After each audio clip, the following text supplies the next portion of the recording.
Abibi Fahudie and blessings to the ancestors. It's Deshaun with a new OPP video, here to discuss the role of divide and conquer tactics used to defeat our African ancestors and hopefully use these historical lessons for us not to repeat their mistakes.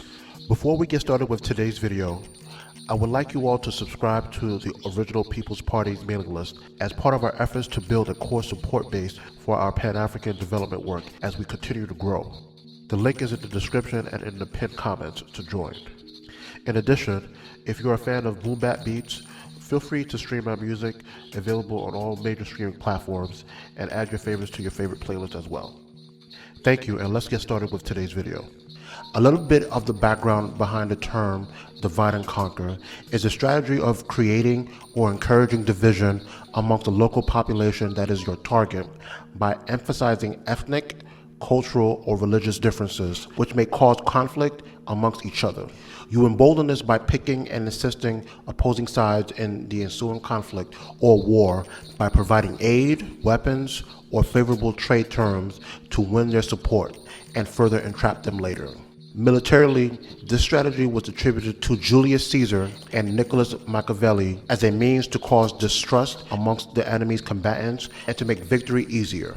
The first European example of this divide and conquer strategy I will provide is seen in the Dutch's conquest of South Africa. The expansion of the Dutch East India Company in the southern region of Africa caused friction with the Khoi and their new white neighbors. As written in Philip Curtin's African History, he explains this stating, "The Khoi lost their monopoly on the role of being middlemen when the Dutch East India Company sent expeditions to explore the interior and trade directly with other chiefdoms. When war broke out, the whites took advantage of divisions amongst the native people and with local allies defeated those who resisted. By the end of the century, many of the Khoi had become detached from their chiefdoms and incorporated into colonial society."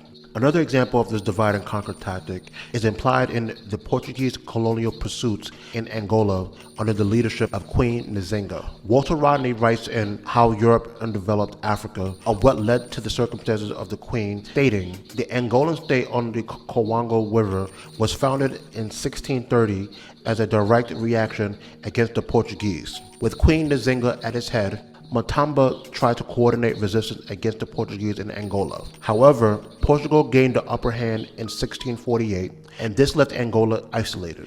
Angola could not stand aside as so long as it opposed trade with Portugal. It was an object of hostility from African neighbors, which compromised with the Europeans and slave trading. So in 1656, Queen Nzinga resumed business with the Portuguese, a major concession to the decision-making role with the Europeans within the Angolan economy. Finally, an Arab example of this tactic in action was in Eastern Africa, involving the Shambuk Kingdom. With the Arabs jockeying for position in the area, sometimes two Arab traders competing with one another would make alliances with competing local chiefs, thus raising the overall level of violence, possibly by encouraging a weak local contender to carry on the fight when he would have to quit in absence of outside help.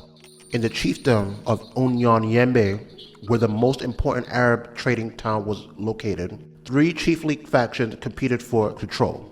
The Arab traders were deeply involved in the area's politics. One married a daughter of the chief in the 1840s and renewed the alliance when his wife died by marrying her sister. After the chief died in 1858, the Arabs took sides in the succession wars until they got a chief friendly to their interests. I think Walter Rodney excellently summarizes the end result of this divide and conquer activities against our people, stating, "African traders in Mozambique and the rest of East, West, and Central Africa who had experience with the Europeans previous to colonialism were the ones to provide porters to carry the heavy machine guns, cannons, and support equipment. They were the ones who provided the would-be European colonists with the information and military intelligence that facilitated conquest, and they were the interpreters who were the voice of the Europeans on African soil. As a consequence, these events enable foreign powers such as the Europeans to eventually dominate and conquer the motherland by aligning themselves on the opposite side of the conflicts and waging war soon thereafter.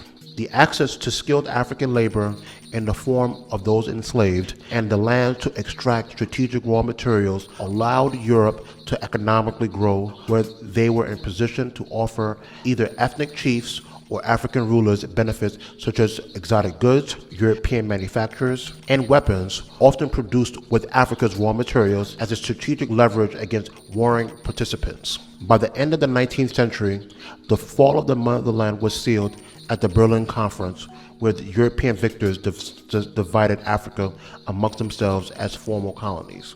The lessons of this video hopes to serve as a reminder not to let Europeans or any foreign powers to divide us and focus on our commonalities as African people.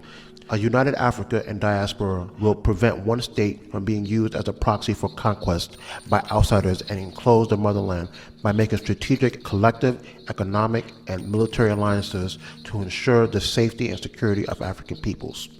As we conclude today's video, don't forget to subscribe to OPP's mailing list to support our development work. And also, if you're a fan of boom bap beats, feel free to support my music and production by streaming and adding your favorite tracks and beats to your favorite playlist. Until next time, Abibi Fahudie, and blessings to the ancestors.